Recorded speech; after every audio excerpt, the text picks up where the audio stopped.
Hola gente, ¿qué tal? ¿Cómo estáis? Soy Arturo, bienvenidos al canal del Guardián de los Arcanos, donde hoy vamos a ver La piel de toro, este suplemento publicado por la editorial Shadowlands para ser jugado con la llamada de Cthulhu y que permite llevar pues el escenario de campaña a la España de los años 20 con profusión de detalles, de localizaciones y de diferente folclore que poder añadir a los mitos y con lo que enriquecer y crear, pues como digo, un suplemento único para ser jugado aquí en esta España de los años 20. Vamos a pasar a verlo.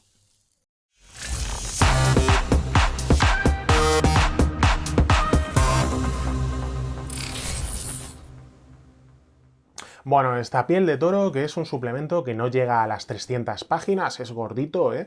Que está en tapadura, por supuesto, con una maquetación muy sencillita y pues muy simple, muy legible, profusamente ilustrado por parte de los ilustradores. Ya sabes que Shadowlands se ocupa siempre mucho de lo que es la presentación de los suplementos o de los juegos que publica y la verdad es que está genial. Ya sabéis que durante el vídeo os suelo meter las diferentes ilustraciones que componen el interior del mismo y vais a ver que tienen un nivel muy alto y que desde luego te ayudan a meterte dentro de lo que es toda esta ambientación. Este es la tercera edición de este suplemento, ¿no? De este piel de toro. El autor nos cuenta en el prefacio cómo ya pues las dos ediciones anteriores, en 1988 se publica aquí en España La llamada de Cthulhu por parte de la editorial Yoga Internacional, procedía de la tercera edición americana de Chaosium, y que ya desde un primer momento se planificó el hecho de hacer un suplemento regional, un suplemento aquí para poder jugar en España. Lo que pasa que por diferentes cuestiones pues se fue alargando en el tiempo y prácticamente no se publicó hasta 1997, que coincidiría básicamente con la quiebra de Yoga Internacional y su desaparición. Posteriormente, en 2004, sería publicado una segunda edición por parte de Ediciones Chrome, de proyectos editoriales Chrome, una edición mucho más ampliada con muchas más novedades y que además incluía el sistema de dado de 20 que era aquel que estaba de moda en aquella época y también coincidió que poco después quebró proyectos editoriales Chrome, por lo cual este suplemento lleva un poco la fama de suplemento maldito porque allá donde vas publicado poco después la editorial quiebra, así que Shadowlands pues ha sido un placer, lo habéis hecho muy bien, pero mucha suerte en las próximas cosas que saquéis. Bueno, este suplemento que tiene pues mucho contenido y mucho contenido válido para ser utilizado, como digo, aquí en la España de los años 20 con referencia a la llamada de Cthulhu. Se nos abre con, aparte de ese prefacio donde se nos explica un poco la historia del suplemento, se nos abre con una pequeña narración que se llama In Memoriam esta no es de Ricard Ibáñez, que es el autor del suplemento, ¿no? De manera generalizada, sino de Marca Alpena.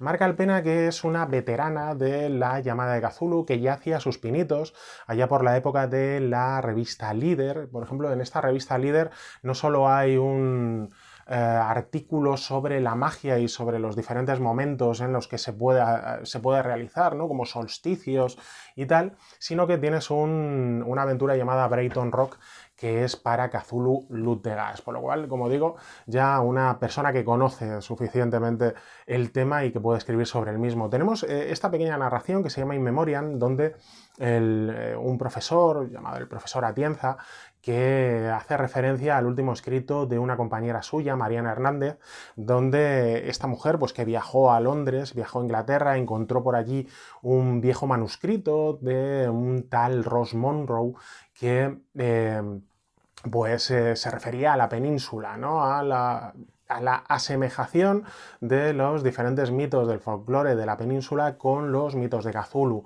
Un texto que se perdió en su momento junto con la propia autora que acabaría desapareciendo y que hacía referencia a, pues, por ejemplo, pues más allá de las Islas Canarias, la ciudad de Raleigh, el mito de la Atlántida, más allá de las columnas de Hércules, la asemejación de diferentes ritos y costumbres dentro de la península con, por ejemplo, la asemejación de Aker en el norte de la península con la cabra de los 1000 retoños, con Sub-Nicuraz, pues diferentes asemejaciones que tratan de mezclar un poco o que tratan de asimilar un poco lo que es el folclore típico de la península con los mitos de Cthulhu y que pues puede ser muy útil a la hora de desarrollar, como digo, pues las diferentes leyendas, historias, cuentos que existen aquí en la península con respecto a la propia mitología, ¿no? Cthulhuidea. Bueno, tenemos una gran presentación de lo que serían los investigadores dentro de esta España de los años 20. Tenemos las diferentes profesiones que vamos a poder encontrar, limitando las del libro básico y creando unas nuevas, ¿no? Para hacerlo más ad hoc con la propia ambientación. Tenemos diferentes detalles en esto. Ricardo Ibáñez, que suele hacer gala de pues, su herencia por la historia, pues no solo mezcla lo que son detalles muy técnicos acerca de la vida en estos años 20 dentro de la propia península, sino que además nos mete también pues, diferentes chascarrillos sobre y diferentes pues, notas características que podríamos encontrar en aquellos momentos, ¿no? Como por ejemplo que la radio fue legalizada a partir de 1924, pero que sin embargo anteriormente pues ya había emisoras piratas y radios piratas que se fabricaban de una manera muy artesanal, muy casera, ¿no? Que por ejemplo la gente llevaba sombrero y que era habitual que todo el mundo llevara sombrero y que incluso el no llevarlo, el sinsombrerismo, ¿no? Pues era algo mal visto, ¿no? Por parte de las clases altas, a quien no llevaba sombrero pues se le tildaba de comunista, y entre las clases bajas a quien no llevaba sombrero se le tildaba de homosexual, ¿no? Pues fijaos un poco la forma de pensar de la época, ¿no?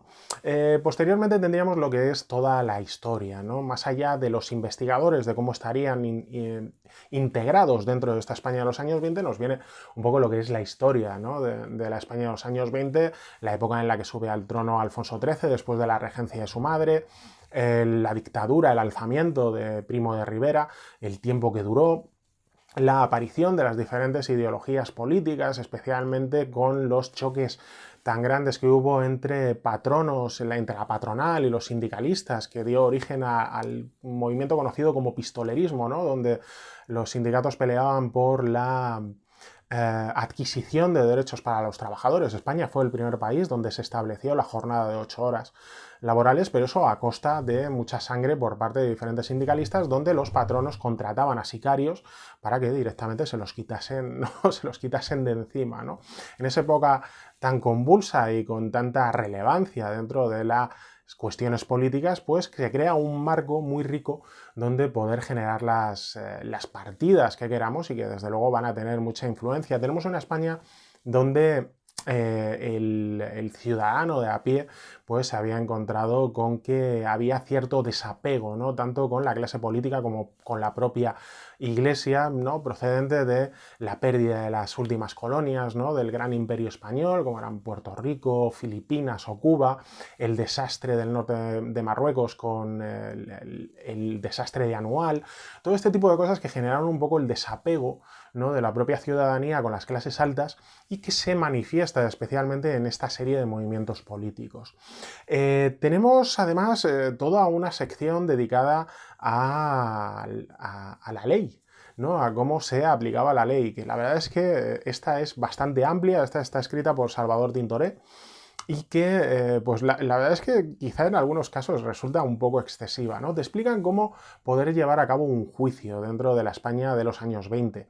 El hecho de que pues existen, te pone tres sistemas, ¿no? Tres posibles sistemas para desarrollarlo, bien roleándolo directamente, ¿no? Que los jugadores sean abogados, que el director de juego, el guardián, sea el juez y que incluso se busque una tercera persona que pueda actuar como fiscal, ¿no? Que sea un poco externa. Que otro sistema que es simplemente mediante tiradas, ¿no? Tiradas enfrentadas de derecho entre el abogado y el fiscal, o luego un sistema intermedio que es mucho más complejo, que mezcla un poco las dos formas, ¿no? De ir roleando y realizando diferentes tiradas para ver el resultado, y que componen pues todo lo que es una submecánica dentro del propio sistema para poder llevar a cabo estos juicios. Evidentemente, si tú vas a introducir un juicio dentro de una de las partidas de la llama de Cthulhu, lo normal es que ya des el resultado por preconcebido, ¿no? Si no es exactamente pues tan relevante. Si la aventura va a ser el propio juicio, es decir, que sea lo principal dentro de él, pues este sistema sí que te puede resultar muy útil y te puede ayudar a llevarlo a la mesa. Asimismo tienes pues bueno, pues por ejemplo, ¿no? Las diferentes penas, como era aquí el garrote vil, que era la forma de pena de muerte, ¿no? Para los condenados, que era pues una silla donde había un torniquete que se le ponía en el cuello y que se supone que al apretar pues desplazabas la nuez y las vértebras y la muerte era prácticamente instantánea, salvo que la pericia del verdugo o la mala leche del mismo, pues llevase a más o menos, más que producir esa muerte instantánea, sino a matarlo por asfixia, ¿no? Lo cual ya habla de las cositas que pueden ocurrir. Asimismo, te vienen toda la tipificación de penas y de diferentes delitos que existían en esta época. Tenemos el Código Penal directamente, ¿vale? O sea, son páginas y páginas y páginas de diferentes delitos contra pues, la integridad física, contra la religión, contra la propiedad pública, tenemos penas contra la violación de sepulcros, ¿no? Por si tenéis la intención de desenterrar a alguien. Y además nos venían con las diferentes penas, puesto que en aquella época se produce el cambio del Código Penal. En España había un Código Penal en 1870, que tiene una gran modificación en 1923 y luego habría otro código penal a partir de 1928. Entonces te vienen las penas, ¿no? Pues te ponen la del código penal del 23 o la del código penal del 28, lo cual son muchas páginas que quizá puede resultar excesivo, ¿no? En algún caso, pero que la verdad es que, bueno, pues que te ayudan bastante y sobre todo teniendo en cuenta que los investigadores en este tipo de partidas suelen meterse en bastantes problemas, así que hay que tenerlo en cuenta. Posteriormente tendríamos las guías de ciudades. Hay 4 ciudades que vienen especialmente descritas, que son Madrid, Barcelona, San Sebastián y Sevilla, donde pues, se nos va a dar, sobre todo de una manera muy técnica, las diferentes localizaciones, encuentros, lugares de interés, diferentes asociaciones, clubes, tal que podemos encontrar en las mismas.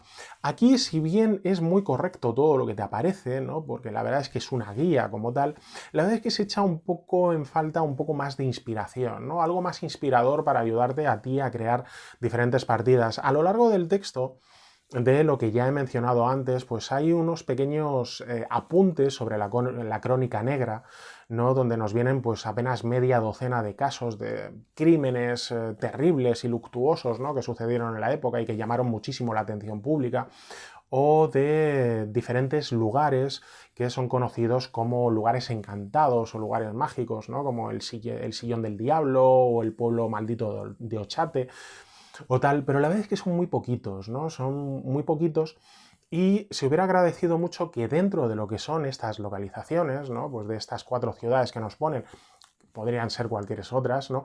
Pues que se nos hubieran añadido al final, pues la crónica negra de estos lugares en particular y los diferentes lugares encantados que podamos encontrar en los mismos. No sé, por poneros un ejemplo, pues por ejemplo aquí en Madrid, pues la aparición de los monjes que fueron enterrados vivos en la estación de Tirso de Molina, la difunta de la iglesia de San José, el fantasma sin cabeza de la iglesia de San Ginés, la hija del doctor Velasco, la casa del duende, ¿no? La casa del duende que está ahí cerca de los cuarteles de Conde Duque, donde se dice que apareció un ser pequeño así, muy terrorífico, que tenía aterrorizados a todos los vecinos de aquella zona y que se acabó pidiendo a la iglesia que realizara un exorcismo, ¿no? En esa casa. Pues todo este tipo de pequeñas fantasías, de fantasmas, leyendas, historias, mitos, tal, que se hubiera agradecido mucho más el que hubiera sido un poquito más añadido, ¿no?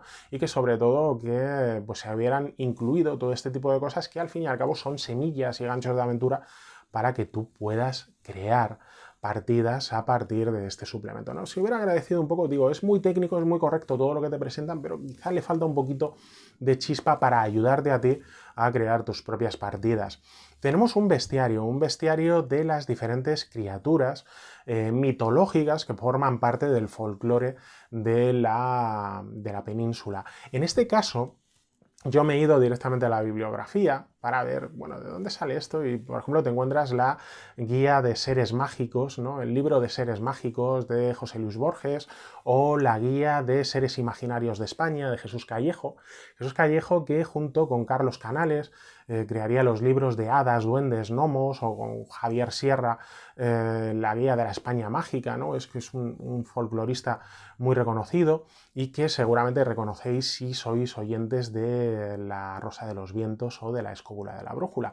Bueno, todo este tipo de folclore dentro de aquí, de España, de las leyendas, historias, mitos, que crean a todo este tipo de seres imaginarios y que quizá pueda parecer en un primer momento que este bestiario sea más un bestiario de Aquelarre, ¿no? El gran juego de Ricard Ibáñez, que de los propios mitos de Cthulhu. Pero os voy a decir una cosa. Lovecraft era un gran aficionado, era un lector empedernido de un autor victoriano que se llama H.R. James, que era un autor de cuentos de fantasmas, de ánimas, de apariciones, de espíritus, y que, como digo, era muy aficionado a este autor. Pero, sin embargo, Lovecraft jamás escribió sobre este tipo de entidades, ¿no? Sobre este tipo de criaturas, sobre este tipo de terror, ¿no? Generó un nuevo tipo de terror completamente distinto, y es que Lovecraft decía que el terror que ya es conocido no da miedo, ¿no? Que si se vuelve a recurrir a las criaturas, tal, entidades, fantasmas, vampiros, hombres lobo, que ya son conocidos, ¿no? Que ya están tan popularizados, no se logra generar terror, que el terror tiene que generarse a partir de algo nuevo. Y aquí se logra, al hecho de incurrir en estas diferentes entidades, criaturas, seres, ¿no? Que forman parte de la mitología, del folclore, ¿no? de España, pues se logra generar o poder generar un nuevo tipo de terror. Bien, usándolo tal y como es, ¿no? Sin asemejación, o como se nos hace en el pequeño relato del inicio de este In Memoriam, pues tratando de asemejarlo a los mitos de Cthulhu, ¿no? Puedes tener esas dos vertientes, tratar de asemejarlo a lo que ya hay creado o generar algo nuevo a partir de este tipo de criaturas. Para todas esas personas que están un poco hartas, ¿no? De la llama de Cthulhu y te dicen, bueno, otra vez un profundo, otra vez un Sogoth, ¿no? Otra vez tal, otra vez lo mismo. Bueno, puedes generar toda una nueva mitología de terror en base a todas estas diferentes criaturas, seres, entidades, y pues enriquecer, por tanto, lo que son las posibilidades de llevarlo a la mesa. Yo particularmente lo veo bien, y no me parece que sea un bestiario de aquelarre, aunque evidentemente coincidan, ¿no? Y posteriormente lo que sería el libro se nos cierra con 7 aventuras que algunas ya formaban parte de los diferentes suplementos anteriores y que algunas han sido incluida en este en particular. Tenemos la primera, La Señora de las Nieves, que no os preocupéis, no voy a hacer spoilers, ya que este no es un suplemento de aventuras, sino que es un suplemento pues de campaña dentro de la España de los años 20. Os voy a relatar así un poquito por encima más o menos de qué van, pero sin hacer demasiados spoilers, así que no temáis. La Señora de las Nieves, que es una aventura de esas para introducir en un viaje donde los investigadores pues se dirigen en tren a Granada y se quedan atrapados por cuestiones de la climatología aquí por allí, ¿no? Antes de llegar a Granada, y que pues se van a ver envueltos en una historia de celos y tal, no sé qué, sobre una serie de señoritos, ¿no? de la Andalucía de la época. La verdad es que es una aventura bastante sencillita para una única sesión, muy rapidita, y que sobre todo sirve muy bien como evento flotante para introducir dentro o entre diferentes aventuras, ¿no? A las cuales se produzca un trayecto y puedas meter entre medias para pues generar un poquito más de historia, ¿no? Como digo, muy simplita, pero la verdad es que la puedes sacar mucha utilidad. La madriguera del cazador. La siguiente aventura nos vamos a encontrar con que los investigadores son invitados en San Sebastián a una de estas fiestas típicas de la clase alta, y donde van a ver el enfrentamiento entre una joven periodista y un profesor acerca de espíritus y fantasmas, ¿no? Que debaten sobre ello de manera acalorada. Posteriormente van a ser requeridos por el padre de esta periodista, que es el marqués de Somosierra, que pues les pide ayuda porque esta chica ha desaparecido. Así que van a tener que recorrer las pistas, van a tener que encontrar las pistas para recorrer el camino y poder encontrar a esta joven. Tenemos Memoria de África, que esta ya es de Marc Alpena, al igual que el relato iniciático de In Memoriam. donde nos van a situar en el protectorado de Marruecos, en el norte de Marruecos, donde pues, los investigadores van a estar realizando esa mili, ¿no? Ese servicio militar obligatorio que se hacía anteriormente y que en aquel momento era de 3 años, salvo que pagases pasta. Entonces podías reducirlo mucho. Y pues bueno, se van a encontrar allí con diferentes cuestiones que no quiero reventarlas, pero que la verdad es que están muy bien situadas y que ambientan mucho dentro de, como digo, en esta localización en particular del norte de África. Tenemos escrito en piedra, donde esta vez nos situamos en Barcelona, dentro del cuerpo policial que va a investigar pues la muerte de un ciudadano y que les va a llevar a descubrir un poco pues, el verdadero significado de diferentes construcciones de la propia ciudad condal y especialmente referidas a Antoni Gaudí, lo cual mola mucho. Tenemos Sort Gradus Vultus Diu, ¿no? Con este latinajo gigantesco que nos han puesto aquí, donde nos vamos a encontrar en Antequera, donde los investigadores pues, van a formar parte de la Guardia Civil, que van a encontrar a una persona pues, que está completamente ida de la cabeza y que pues, relata cosas extrañas. Les van a enviar a Mollina, a una localización allí por al lado, con la que se ha perdido contacto, puesto que no llegan las líneas de teléfono que se utilizaban en la época y se ha caído el fax, ¿no? El fax o el telégrafo que era la única forma de comunicación, así que les envían a investigar qué leches ha pasado allí, ¿no? Y ya podéis imaginaros que por supuesto ha pasado algo. Tenemos ladrones de libros, donde los investigadores van a ser requeridos por el bibliotecario de la Universidad Complutense, que pues tras hacer inventario de los diferentes libros, ¿no? que componen esa biblioteca, pues se ha dado cuenta de que faltan unos cuantos manuales, unos cuantos tomos de estos importantes que pertenecen a la sección de prohibidos y que les pide ayuda para poder recuperarlos, ¿no? Y que, pues imaginaos. Y tenemos la última, que es Marcados a Fuego, que esta es de Enric Muraday, donde es una aventura mucho más larga. Hasta ahora lo que teníamos son aventurillas pues bastante cortas, ¿no? Que eran para una sesión o poco más. Sin embargo, esta ya es una mucho más desarrollada y que nos va a llevar bastantes sesiones y que sobre todo es mucho más compleja, con una trama mucho más estructurada, mucho más compleja, donde vamos a mezclar pues una secta, vamos a mezclar asesinatos por encargados a sicarios de una serie de personas y que hay que buscar el vínculo que tienen en particular, y sobre una sesión espiritista que se dio en un primer momento y que puede ser el origen de todas las diferentes cositas que van a ir sucediendo. Bueno, una aventura que la verdad es que está muy bien estructurada, tiene diferentes formas de resolución, por lo cual puede ser rejugada y que la verdad es que está muy bien. Por lo general, todas las aventuras están muy bien, quizá la más flojita es la primera, la de la Señora de las Nieves, pero que puede ser introducida, ¿no? Puede ser utilizada como aventura flotante para ser introducida dentro de cualquier campaña, y que por lo menos te da ese servicio y que por lo general, como digo, todas las aventuras están muy bien. Puntos negativos de este suplemento. Como digo, me falta un poquito de inspiración, me falta un poquito de semillas de aventura. Creo que la parte de la crónica negra y de esos crímenes luctuosos, ¿no? que llamaron sobre todo a la atención pública, o los diferentes lugares, ¿no? donde existen leyendas de fantasmas, de historias, de tal, de cual, pues podría haber sido ampliada y podría haber servido un poco más de inspiración a la hora de poder crear tus propias partidas.